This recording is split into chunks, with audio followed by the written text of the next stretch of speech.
systems thinking important? Well, here's why. 70% of the change efforts in the world fail because they are not utilizing systems thinking.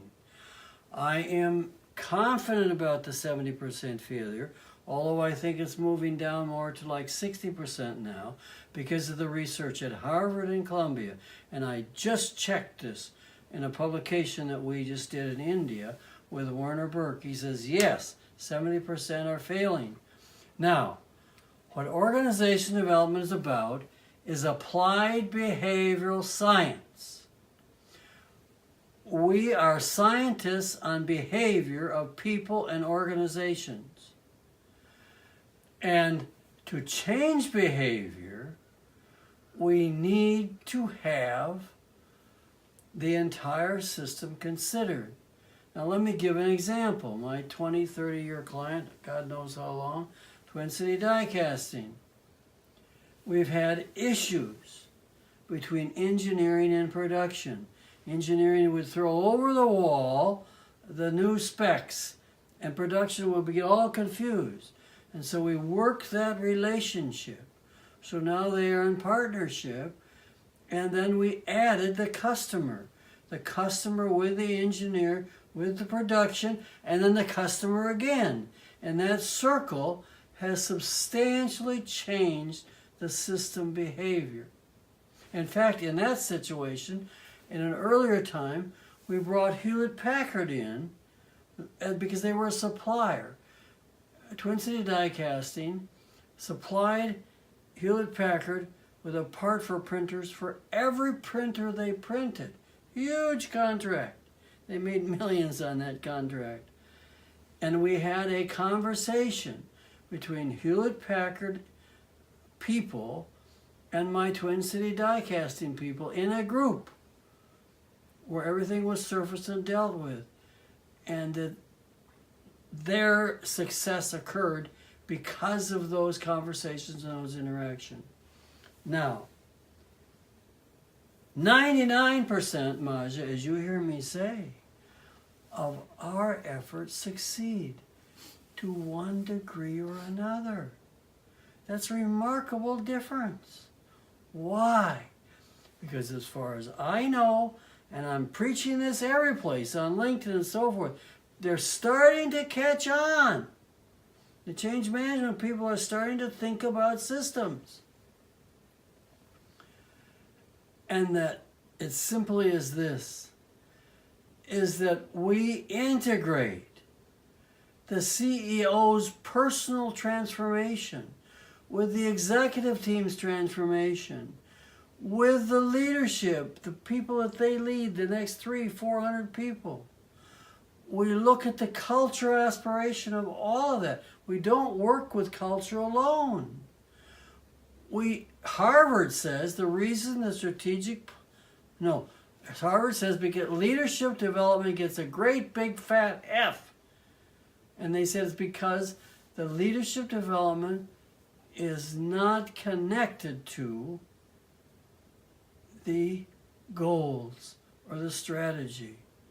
But then we add other things because the structure's got to be right. The architecture or the organization design. The IT supporting all of this now more than ever needs to be connected.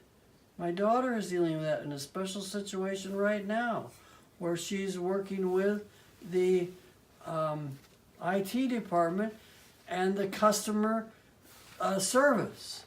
And then another one, new whole dimension now is the cloud and artificial intelligence. All this needs to be considered. And that's why system thinking is very important.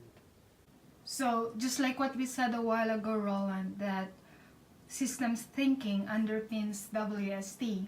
Right. So how is it used in your WST approach? Great question. Wow. Well, first of all, I've talked enough about system, but I'll define whole and transformation.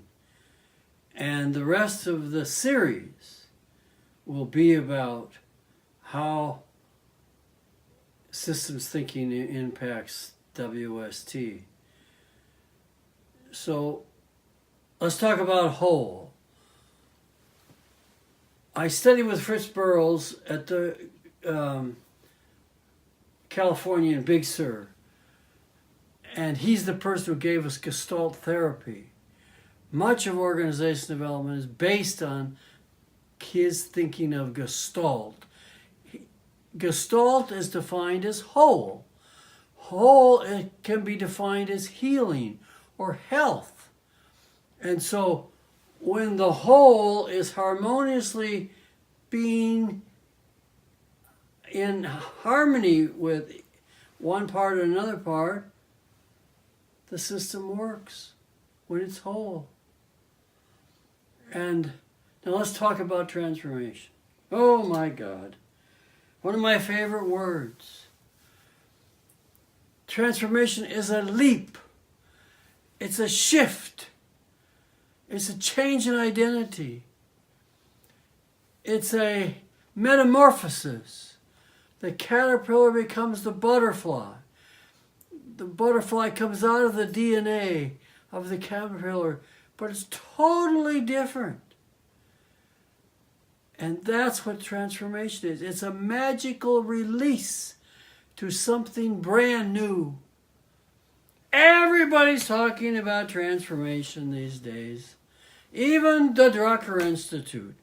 They just had a conference, 2,500 in Vienna. Said Gary Hamel screamed at him. You know, he's a part of that group, the #1 change person in Europe. And he says, this conference was titled Transformation. I heard everybody talk about it.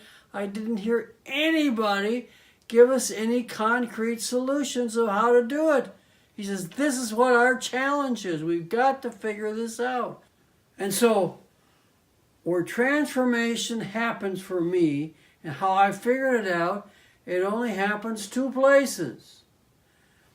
In groups, in a residential experience, with the executive team for 2.5 days. It takes 14 days to get them ready for that. Then it happens in large groups of 100. The biggest I've done is 1,500 with the President of the United States.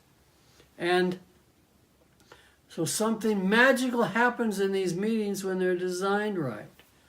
And so last night, Hugh, a friend of mine from Australia, he's integrating WST into his new technology change that he's bringing to the world.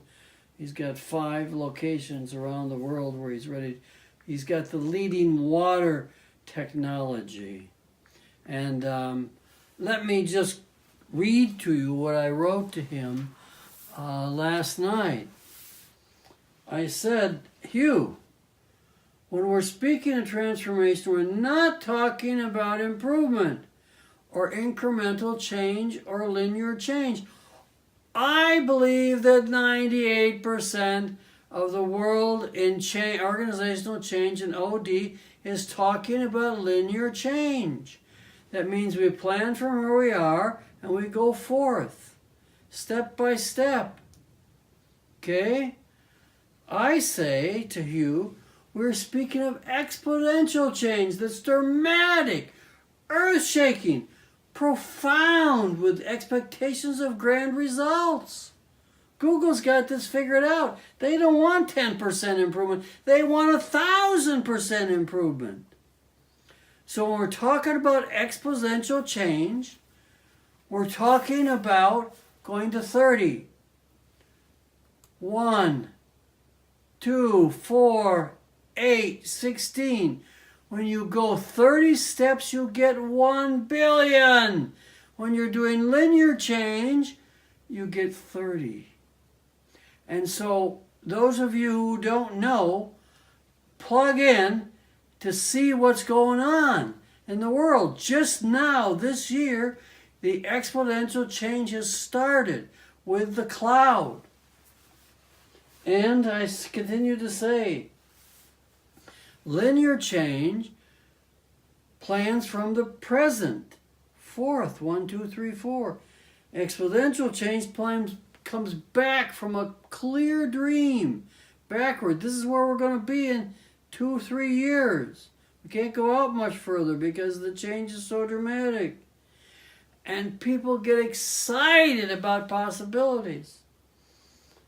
And the big result, I said to you, the transformation activates the dreams to become really real realities. Hugh is in, he's coined the phrase, on every email, what does he have? Dream the dreams, live the dreams. And so, this is all because there is a dialogical and interactive tapping of all to collectively perform at unprecedented explosive rates. All starts slow, but then becomes an explosive mania through WST roast processes of newness all around. And so I tell my CEOs, you got to get up in front of your people and you got to inspire them. You got to light a fire under them. You got to wake them up. You know, you're going for big stuff. I don't want to work unless we're going to make millions or we're going to save millions. I'm looking for those situations that are ready and ripe for the transformation to occur. Because as my client from Infosys says, the managing director, when he was at the World Economic Forum, he says it behooves everyone to transform their organization immediately in order to take advantage of the shifting marketing opportunities. They're there. And the organizations that transform are going to do so well. So, there you have me.